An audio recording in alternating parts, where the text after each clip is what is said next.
বন্ধুরা, একটা জনপ্রিয় যাত্রার ইতি হল কিছুদিন আগেই শেষ হয়ে গেল স্টার জলসার জনপ্রিয় ধারাবাহিক দুই শালিক। আঁখি আর ঝিলিকের সম্পর্ক, গল্পের মোড় আর আবেগঘন দৃশ্যগুলো আজও দর্শকদের মনে গেঁথে আছে।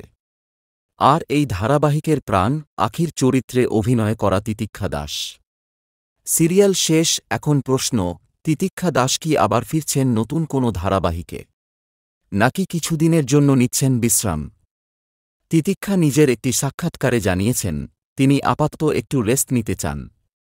টানা শুটিং, দীর্ঘ সময় ধরে চরিত্রে ডুবে থাকা, এসবের মাঝে নিজেকে নতুন করে গুছিয়ে নেওয়ার জন্য কিছুটা সময় নিচ্ছেন তিনি। তবে এটা নিশ্চিত করে বলা যায়, তিতিক্ষা দাস থেমে যাওয়ার মেয়ে নন। তিনি আবার ফিরবেন, আরও শক্তিশালী, আরও নতুন কোনো চরিত্রে। তাঁর সোশ্যাল মিডিয়া পোস্টগুলোর দিকেও যদি নজর দেন, দেখবেন তিনি ধীরে ধীরে নিজের নতুন রূপে ধরা দিচ্ছেন, আর সেটা নিঃসন্দেহে ইঙ্গিত দেয় নতুন প্রজেক্টের। তাই দুই শালিক শেষ হলেও আঁখিকে ভুলে যাবেন না।